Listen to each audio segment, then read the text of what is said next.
Namaste. So tonight I'm going to read Book 2, Chapter 7 on Shooing the Departed Ones.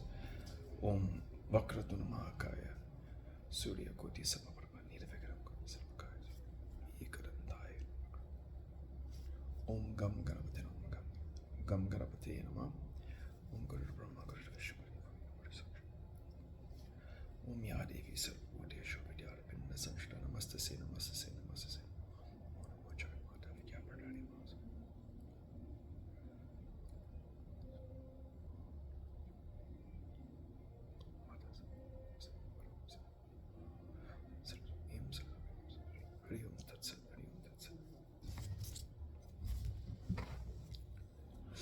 Sutta said, the chaste Draupadi was the common wife of all the 5 very beautiful sons of Kunti, and she bore 5 sons, one to every husband. Arjuna had one wife more. She was Subhadra, the sister of Shri Krishna.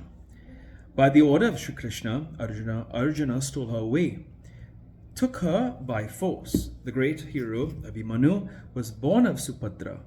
This Abhimanyu and the 5 sons of Draupadi were killed in battle. Abhimanyu's wife Uttara was the charming daughter of the king Virat. She gave birth to one dead child. After all the boys, the descendants of the family were extinct. The above child died out of the arrows of Ashwatthama. The extraordinarily powerful Shri Krishna himself made alive again this his sister's dead grandson. As this son was born after the family had become extinct, he became known in the world by the name of Parikshit. When the sons were all destroyed, Dhritarashtra became very sorry, and tormented by the arrow-like words of Bhima, remained in the kingdom of the Pandavas.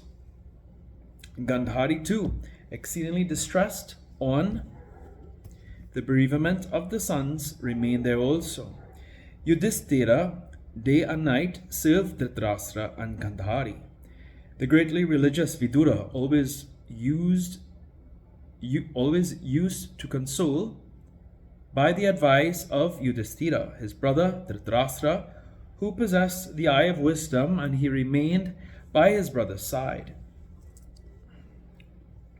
Dharma's son Yudhishthira used to serve his uncle Dhritarashtra in such a way that he might forget the pain of the death of his sons. But Bhima used to pierce his heart by his arrow-like words that he pronounced so loud as to reach the ears of the old king Dhritarashtra. Bhima used to say, in the battlefield I killed all the sons of the wicked blind king Dhritarashtra, and it was I that sucked well and drunk full to the brim the blood of the heart of Dushashana. Now the blind king eats shamelessly like a crow and a dog. The mass of food Pinda given to me, and thus is bearing uselessly the burden of life. Daily Bhima used to tell thus harsh words to him, whereas the religious Yudhishthira used to console him, saying, Bhima is quite illiterate brute, and so forth. The king Dhritarashtra remained there with a grieved heart for 18 years. The one day he proposed to the Dharma's son Yudhishthira about his intention to dwell in the forest. Thus, today I wish to perform tarpanas in the names my son. True it is that Bhima performed the funeral obsequies of them all, but having in view of the former enmity, he did not do anything for my sons. If you give me some money, I will then perform the funeral obsequies of my sons, and then retire to the forest to perform tapasya, that I can go to heaven.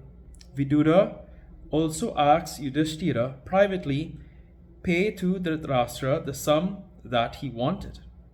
Yudhishthira also intended to pay the required money. Then Yudhishthira, the lord of the world, called his younger brothers and addressed them as follows. O highly fortunate ones, a revered uncle is desirous to perform the funeral obsequies of his sons. So we will have to give him some money for the purpose. Hearing these words of his elder brother of indomitable valor, Pandava's son, the mighty armed Bhima became very angry and spoke out follows.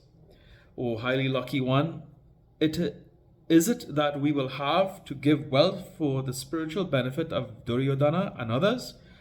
What a great stupidity can there be than the fact that such a malevolent blind king is deriving so great happiness at your hands, O Arya. It is by your bad counsel that we suffered endless troubles in the forest, and the extremely good Draupadi was brought before the public in the hall of Dusashana, O one of good vows. It is for your satisfaction alone that we, though we were very mighty, had to remain in the house of Matsya Raj Virat as servants. Had you not been our elder brother and not been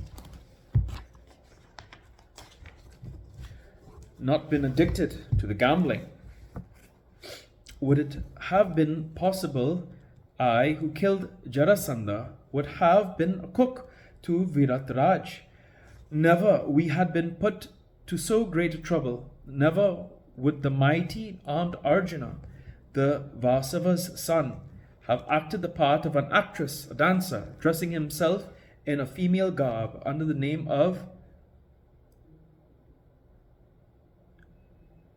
Vrihanala. Alas, what more painful could there be by assuming a human birth that the hands of Arjuna that wielded always the Gandiva bow would have worn bracelets befitting a woman? I would have been happy then had I, seeing the braid of hair on Arjuna's head and the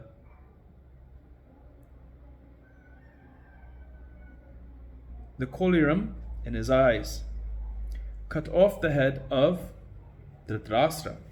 O Lord of the earth, without asking you, I set fire on the house named Jatugriha, a lac house as built by Duryodhana in order to burn up the Pandavas. And therefore the vicious Virochana, who wanted to burn hers, was himself burnt up. Again, O Lord of men, similarly, without asking you, I slew Kichaka. This is now the one thing I regret, that I could not have killed in the same way the sons of Dhritarashtra before the public hall. O King of Kings, it was simply your stupidity that you liberated Duryodhana and other sons, the great enemies of the Gandharvas, when they had been imprisoned by them. Again today you are willing to give your wealth for the spiritual benefit of those Duryodhana and others. But, O Lord of the earth, I would never give wealth even if you request me specially to do this. Thus saying, Bhima went away. Dharma's son Yudhishthira then consulted with the other three brothers and gave abundance of wealth to Dhritarashtra. When this sum, the Ambika's son, Dhritarashtra, duly performed the Shraddha ceremony of his sons and gave away lots of things to the Brahmanas. The king Dhritarashtra, thus performing all the funeral obsequies, became ready to go to the forest with Gandhari, Kunti, and Vidura. By the help of Sanjaya, the highly intelligent Dhritarashtra became informed of the roads of the forest and then went out of the house. Sudasina's daughter Kunti, though stopped by her sons, followed them. Bhima and other Kauravas went along with them, weeping, up to the banks of the Ganges, and thence returned to Hastinapura. The ascetics went to the auspicious Satyayupa.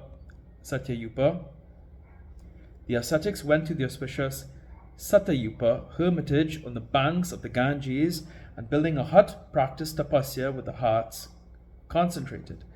Thus 6 years elapsed, when Yudhishthira, troubled by their bereavements, said to his younger brothers, I dreamt that our mother Kunti got very lean and thin. Now my mind wants bitterly to see mother, uncle, aunt, the high-souled Vidura, and the highly intelligent highly intelligent Sanjaya. If you approve, I want to go there. Then the 5 brothers, Pandu's sons, became desirous to see Kunti, and taking with them Draupadi, Subhadra, Uttara, and other persons, went to the Satayupa hermitage and saw the persons there. But not seeing Vidura, Yudhishthira asked, "Where is Vidura?" Hearing this, the Dhritarashtra said, "Vidura has taken up Vairagyam, dispassion, and has gone alone to a solitary place, and is meditating in his heart the eternal Brahma. Next day, while the king Yudhishthira was walking along the banks of the Ganges, he saw in the forest Vidura engage in his vow and become lean and thin by his tapasya. He then exclaimed, I am the king Yudhishthira. I am saluting you." The holy Vidura heard and remained motionless like a log of wood. Within an instant, a wonderful halo came out of Vidura's face and entered the mouth of Yudhishthira. Both of them being Dharma's parts, Vidura then died. Yudhishthira expressed great sorrow.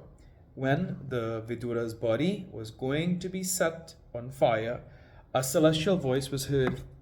"O king, he was very wise, so he ought not to be burnt. You can go away as you like." Hearing this, Yudhishthira bathed in the pure Ganges and returned to the ashrama and informed everything in detail to Dhritarashtra. While the Pandavas were staying in the hermitage with the other inhabitants of the city, Vedavyasa, Narada, and other high-souled munis came there to Yudhishthira. Kunti then spoke to the auspicious Vyasa. "O Krishna, I saw my son Karna only just when he was born. My mind is being very much tormented for him.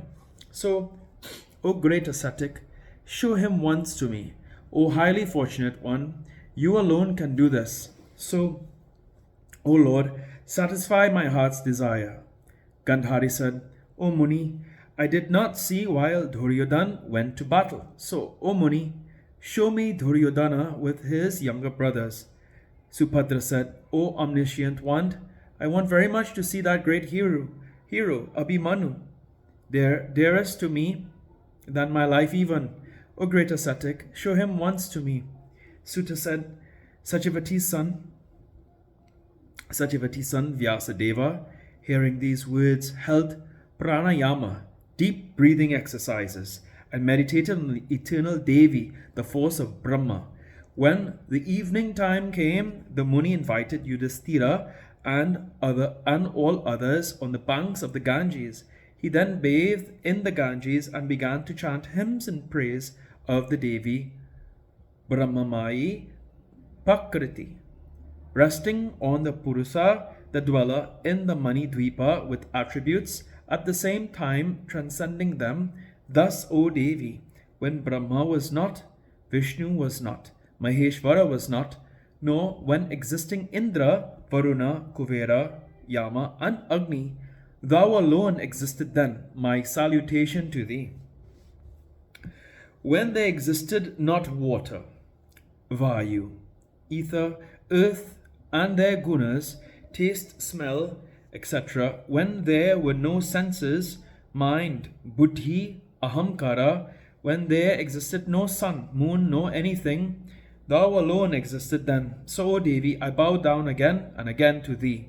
O Mother, thou holdest all these visible jiva lokas in the cosmic Hiranyagarbha. Again, thou bringest this Hiranyagarbha, the sum total of linga sariras, the subtle bodies, with the gunas sattva, rajas, and tamas, to a state of equilibrium named samyavasta, and remainest quite independent and apart for a kalpa period. At that time, even those that are possessed of the power of great discrimination and dispassion cannot fathom thy nature. O Mother, these persons are praying to me to see their dead ones, but I am quite incapable to do that. So kindly shew them their departed ones early. While Vyasa praised thus the Devi Mahamaya, the Lady of the universe, of the nature of universal consciousness, called all the departed ones from the heavens and showed them to their relatives. Then Kunti, Gandhari, Subhadra, Uttara, and the Pandavas became very glad to see their relatives come to them again. Vyasa of indomitable valor, again remembering Mahamaya, bade goodbye to the departed ones. It seemed then a great magic had occurred. The Pandavas and the Munis bade goodbye to each other and went to their respective places. The king Yudhishthira talked on the way about Vyasa and ultimately came to Hastina. Thus ends the 7th chapter on the 2nd skanda on showing the departed ones in the Mahapuranam Srimad Devi Bhagavatam of 18,000 verses. Om Jai Tom Devi Chamde Jai Buddha Dhyare Jai Sarvagati Devi Karaj Om Jayanti Mangalakali Bhadrakali Kapani Durga Kashmash Swaha Swadha Namaste Om Tuya Mata Chabita Tumya Tumya Bandhu Shachasakatu Tumya Vidya Devi Nam Tumya